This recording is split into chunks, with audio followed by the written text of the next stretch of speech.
Genesis Kapitulo 10.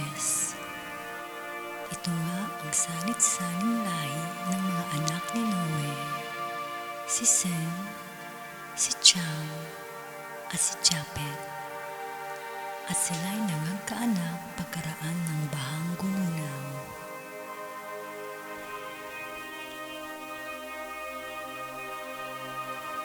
Ang mga anak ni Japet, si Gomer, at si Magog, at si Madai, at si Javan, at si Tubal, at si Meshech, at si Tiras. At ang mga anak ni Gomer, si Ashkenaz, at si Rifat, at si Togarma. At ang mga anak ni Javan, si Elisa, at si Tarsis, si Sitim, at si Dodanim.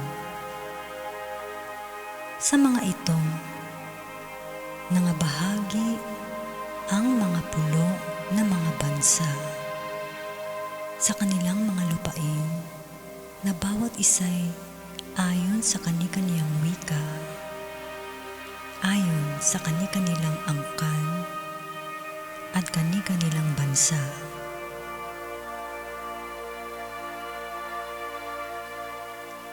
At ang mga anak ni Cham, si Cush, at si Mizraim, at si Put, at si Canaan.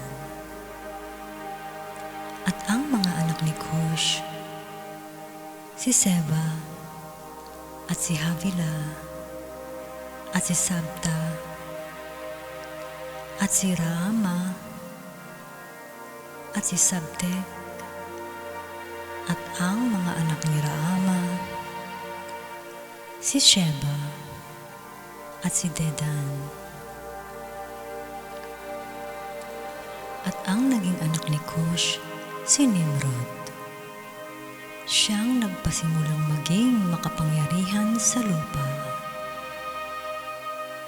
Siya'y makapangyarihang mangangaso sa harap ng Panginoon, kaya't karaniwang sabihin, gaya ni Nimrod na makapangyarihang mangangaso sa harap ng Panginoon. At ang pinagsimula ng kanyang kaharian ay ang Babel at ang Erech at ang Akkad at ang Kalne sa lupain ng Shinar. Buhat sa lupain yaon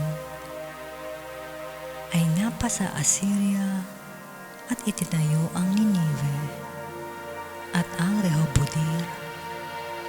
at ang Kala at ang Resen sa pagitan ng Ninive at ng Kala na siyang malaking bayan.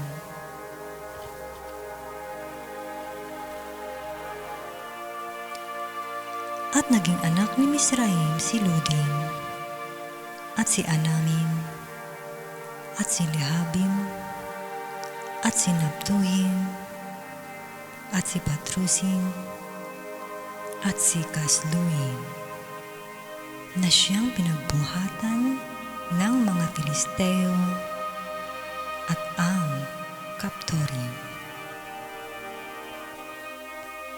At naging anak ni Kanaan si Sidon na kanyang panganay at si Heth.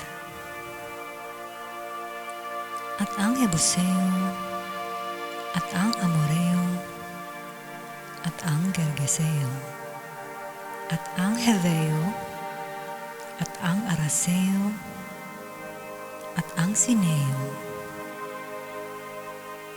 at ang Aradeo, at ang Samareo,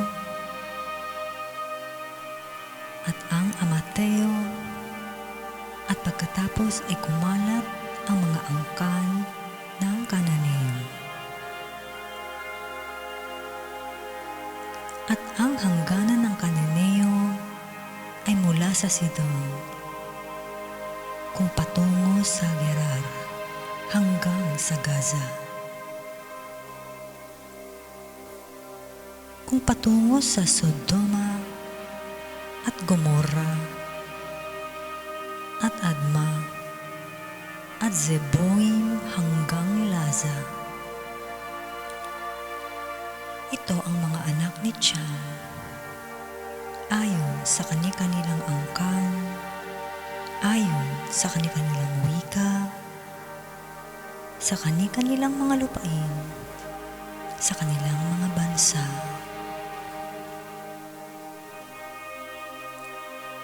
At nagkaroon din naman ng mga anak si Sem,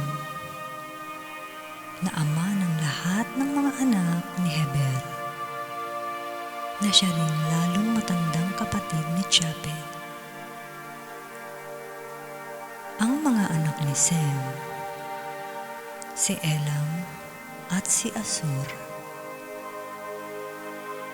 at si Arphaxad, at si Lud, at si Aram.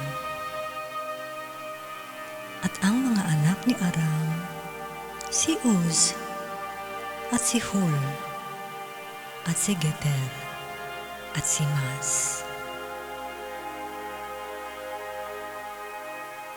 At naging anak ni Arphaxad si Sala, at naging anak ni Sala si Heber. At nagkaanak si Heber ng dalawang lalaki. Ang pangalan ng unay Peleg, sapagkat sa mga araw niya ay nahati ang lupa, at ang pangalan ng kanyang kapatid na si Joktan. At naging anak ni Joktan si Almodad, at si Shelet, at si Hasarmavet, at si Jera, at si Hadoram, at si Usal, at si Dikla, at si Obal, at si Abemael, at si Sheba, at si Opir, at si Havila, at si Jobad. Lahat ng ito ay mga naging anak ni Joktan. At ang naging tahanan nila ay mula sa Mesa, kung patungo sa Separ, na siyang bundok sa silanganan.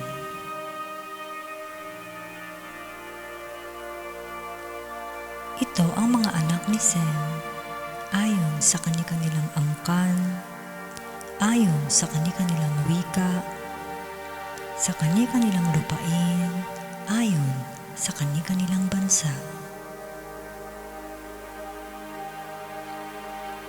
Ito ang mga angkan ng mga anak ni Noe, ayon sa kani-kanilang lahi, sa kani-kanilang bansa, at sa mga ito, nangabahagi ang mga bansa pagkatapos ng bahang